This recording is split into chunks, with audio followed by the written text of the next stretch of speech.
as a youth growing up, the music that my dad had in his record box and some of the artists that were conscious, one of the foremost artists was Justin Hines.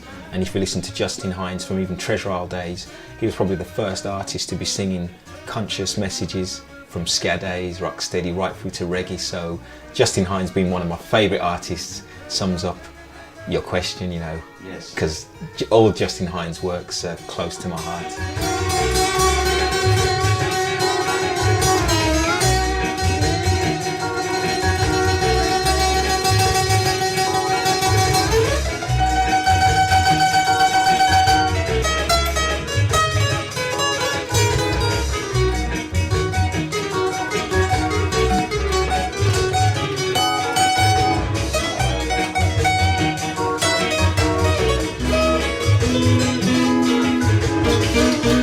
But in music, there's no way you could use those amount of notes in ska because the tempo is too fast. Mm-hmm. And if you're playing cha cha cha, the bass guy will be playing dum dum dum dum, just like jazz. Mm-hmm. But if you're playing rock steady, you'd have more chance to put in dum dum dum dum dum dum. So that would be bringing the music down. So you have to get it down slower to get more notes in. A lot of people talk about rocksteady, but I don't think they explain it the right way. You know what I'm saying? And then the name came because we are a nation that fast music was more like for European people who, when it's bloody cold, they have to walk fast. Mm-hmm. When in Jamaica the sun is so hot, you have to walk slow. Mm-hmm. So therefore, we were rocking steady. It's a pleasure meeting you. You come from Spain. Now I'm writing this song just for you. Yeah. I'll say adios amigo in a minute. But before we're gonna get through this and love and time. Yeah. Thank you so much. Thank you.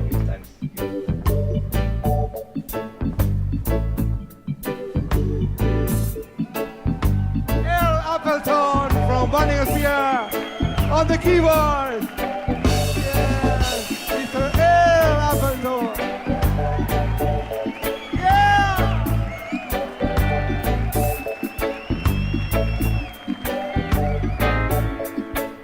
Burning Spear is one of my heroes, you know, in terms of the this music period is what's been a big influence.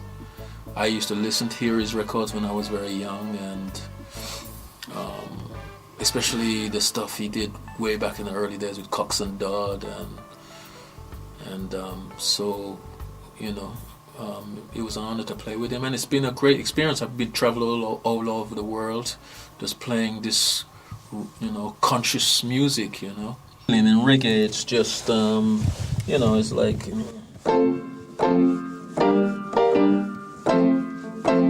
More laid back, you know.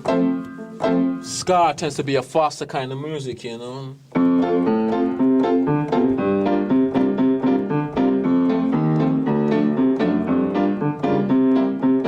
So it's more up-tempo, you know, ska. What I play in rocksteady is kind of the same. I always play like a bar. If I'm playing like shuffling, because piano, you're playing kind of like a one feel.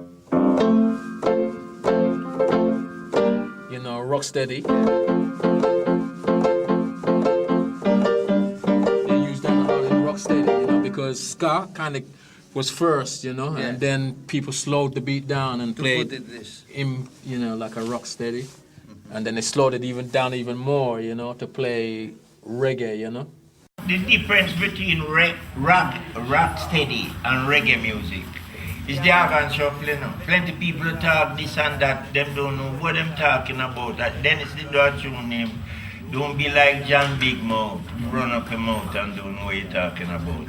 It is the organ shuffle, that is the reggae. Right? If you dub an organ shuffle in a rocksteady tune, it becomes a reggae tune. I have a tune come out with Derek Morgan as a rocksteady and never sell. And After Bangarang and the organ shuffle thing take on, they dub the reggae night and send it compare 7 letters and go right in at the British chart. Maps to sing on it too. So it's really the organ shuffle is the reggae.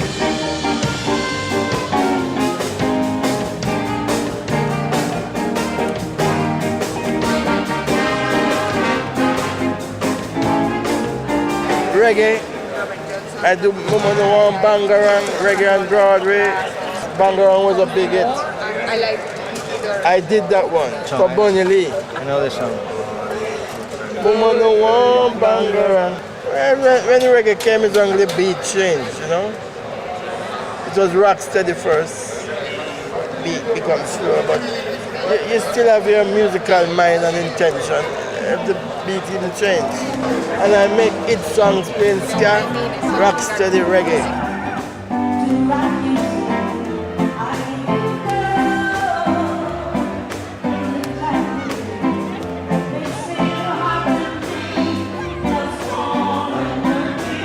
Eso es lo bueno que tiene la música jamaicana, o sea que convive en el ska, convive rocksteady, convive reggae, convive lovers, igualmente, o sea, se están haciendo temas del rocksteady y se están haciendo temas del reggae, como, ¿sabes? Cuando el reggae aglutina todo, o sea, cuando ya deja de hablarse de ska, bueno, siempre se habla de ska, pero cuando sí deja de hablarse del rocksteady, bueno, pues a partir de los 70 fundamentalmente, ya se deja de hablar de... ¿Por qué? Pues quizá por un criterio comercial de etiquetaje. No, porque ha cambiado. Porque empieza a cambiar. No, porque hay un cambio de mercado que se enfoca al mismo que comparte el rock, que es internacional.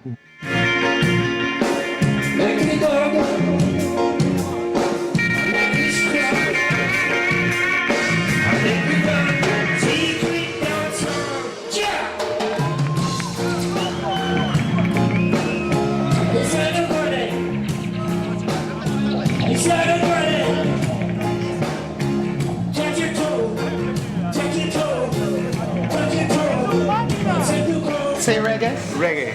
Reggae. No, roll the tongue for me. Reggae. I see reggae.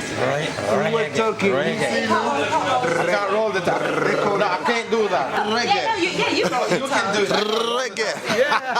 I can't roll the tongue. No, you have to exercise your tongue, man. But it's easy to say exercise your tongue. We were talking with Lee Perry and he says it is not reggae, it is egg. Egg. From the egg. Lee scratch is crazy. Yeah. It's reggae. He's not. I call him as the most comedianical genius. The comedianical Black Hawk. And the songs that he produced and some were number ones came out of his studio.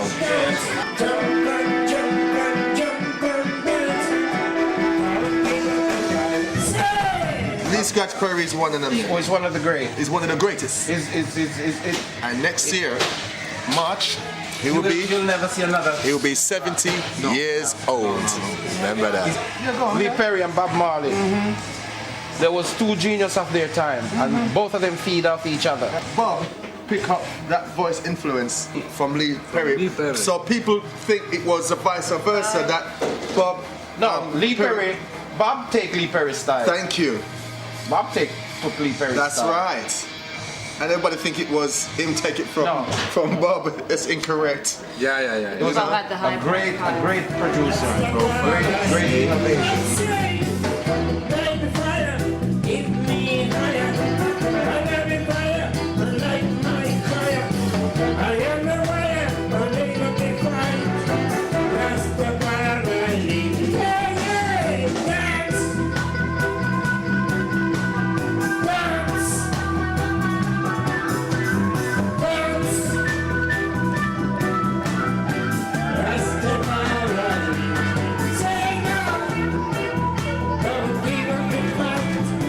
Estamos recorriendo Portobello Road en busca de unas tiendas típicas de los años 70 y vamos a pasar por varias de ellas. Hemos pasado la zona de anticuarios, ahora estamos en la zona de mercado y ya empieza la zona de tiendas de discos.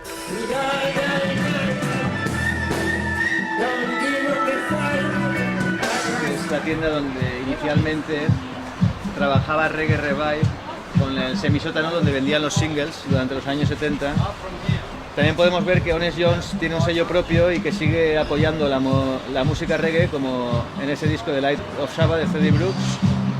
Es una tienda con bastante buen criterio y buenos precios y mucha oferta de cantidad de vinilos. Y una parada esencial y básica es en Dub Vendor, una tienda muy carismática y quizá la tienda de mejor servicio por correo del mundo de reggae. Anteriormente Dub Vendor estaba justo debajo de las vías del metro, en una tienda de unos 2 metros cuadrados. Supuso el centro de atención de Portobelo como reggae.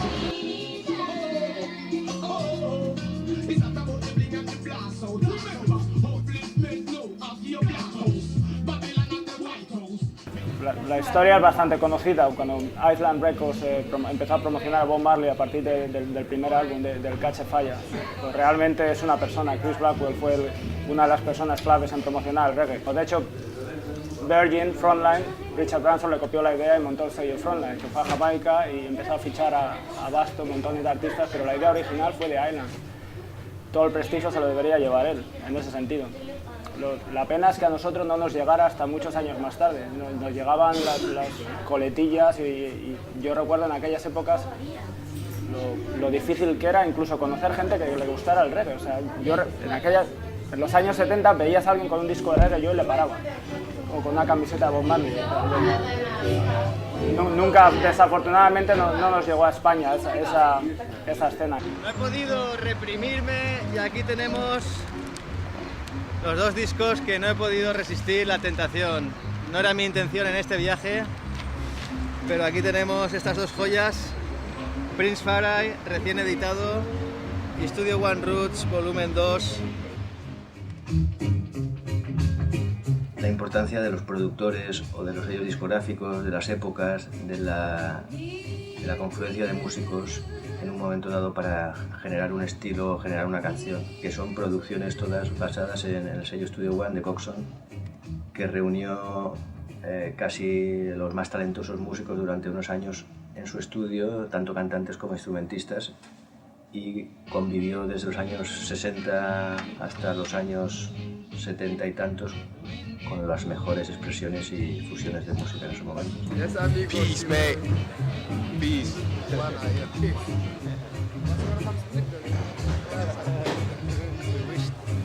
Thank you.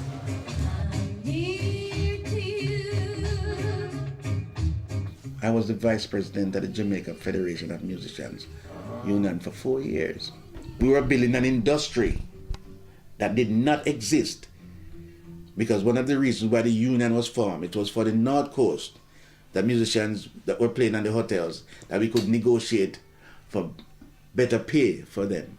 Because even though Coxon did not pay us a lot of money, even though £7.10 a side was good in those days, it was getting more than my dad was getting as a pay. You know what I'm saying? Every track you did, you got £7.10, and the musicians used to get 30 shillings a side. You know, so out of that guy created something for us that we can benefit from, because if it wasn't for that guy, Coxon, we wouldn't be talking here today. Yeah.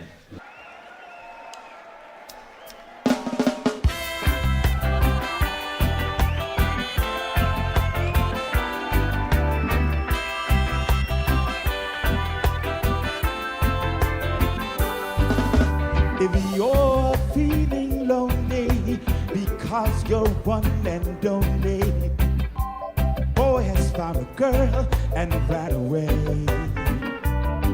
just you reach for your phone, I'll be there at home. My name is Fix-It and I'll be there.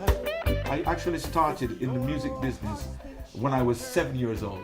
We were competing all the time, you know, for prizes, and the prizes that you got was like £1.50, you know. But at that time it was a lot of money, you know, because I'm talking about 50 years ago, you know.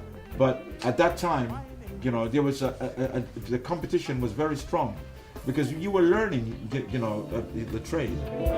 It's not a bed of roses, and life is not a game, it's safe. If you've been mistreated, by your lover. Duke Reid is the man that gave me the studio time to start my thing. May God rest him soul. He's the greatest producer that ever come out of Jamaica, you know. Duke Reid would come in the studio and tell the musician what he wants to play. Well, I'm not knocking Coxsone. Coxsone is a good selector. Morris and Jackie to do the session. Baby, I love you. Oh, yes I do. Well, with AJ was part of the vocal groups out of Jamaica called The Chosen Few. They produced unbelievable music. More in like a lovers, like they were the earlier lovers rock group. You know, covering a lot of songs by like a lot of the Philadelphia love songs, soul songs at the time. One of the songs where they, you know, Chosen Few songs is, you know, It's a Big Girl Now. Yeah, and I love that song to the bone, you know, I love that song, and it's only many years later when we did the concert that I got to play the song, you know. So life is funny that way, you know, you just get to meet your heroes way down, you know. Yeah. That's nice.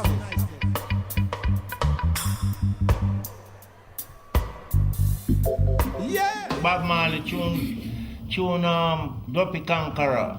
Stick by me. Better Must Come. Those tunes is not rock steady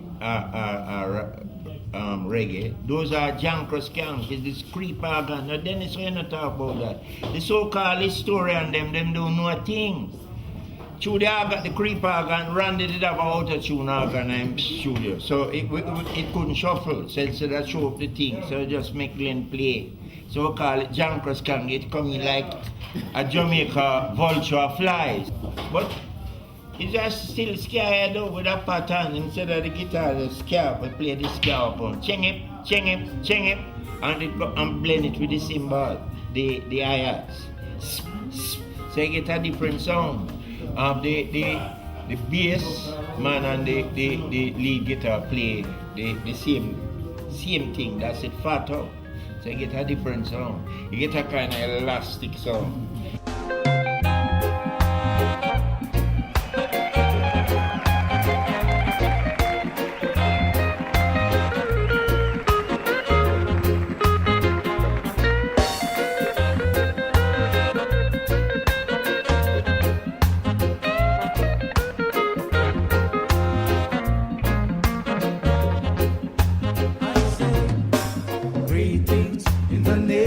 His Majesty, let His name be praised. Where we gather in love and unity, He's always there. I'm chanting greetings in the name of His Majesty. El reggae va aparejado al fenómeno, a la música Rastafari.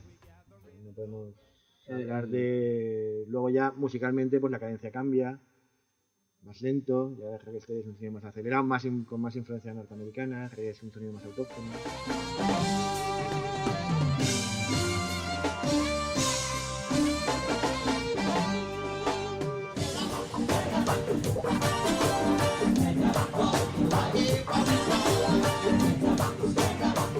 When the artist started recording good lyrics, cultural lyrics, things that meant something, then, you know, the older folks started to get interested, and the music started growing. Reggae music was a music that anybody could dance to.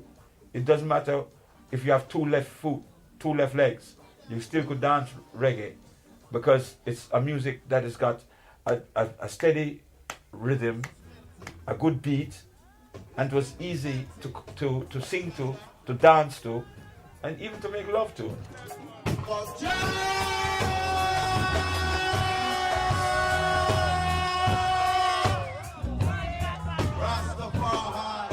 La gente de nuestra generación, digamos la primera generación de gente en España que empezamos a escuchar reggae, empezamos a escucharlo a finales de los años 70 y la forma de reggae más popular en aquella época tenía un contenido rasta muy importante.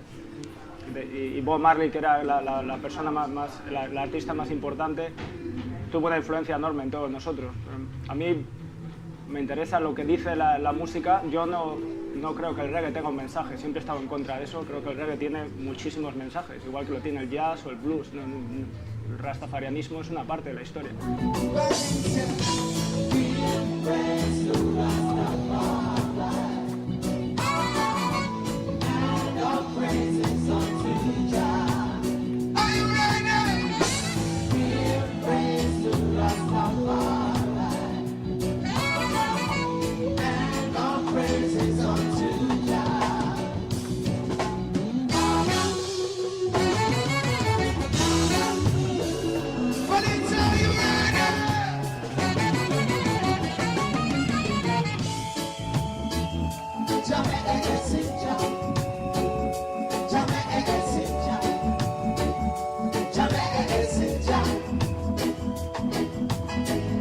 Vamos a subir a la tienda de Tony. A saludar a Tony Random. También está Robbie, que no lo conocemos. Sabemos que es percusionista de batería, pero no sabemos ni siquiera cómo es.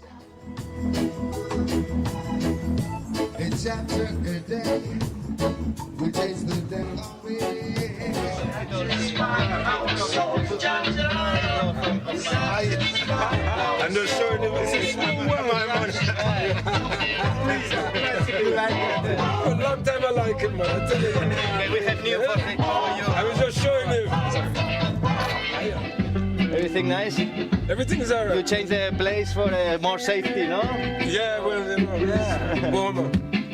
Yeah. We start to discover that Christianity initially was an African concept, and you start looking at religion in a different ways. And because we started looking at it like that, as a history, as opposed to a religion, then it manifests itself and it gives you more confidence. And looking in particular into Egyptian history, we start to discover more about ourselves as people and knowing why we are the way we are. Because black people are all very spiritual people, you know. Jamaicans in particular, people always want to say Jamaicans are very fiery and quick to get heated and you know, like this. But it's because Jamaicans, the way they are grown up, Jamaica as a place have a lot of churches, and all of us grew up with Christianity. So we have a strong sense of what's right and wrong, not what the law said, not what the country law said, what we know, natural law said, what is right and wrong. And if we see something not working right, and we know it is not right, morally or spiritually right, then they hit out against it. And a lot of Bob Marley music is based on this kind of thing, I'm sure. A lot of that, when they hear these artists speaking, they're speaking as if they were the oppressed people in the Bible, but a lot of what they're speaking really is because they see what's happening in society hasn't changed. And they hit out against it in terms of biblical revelations.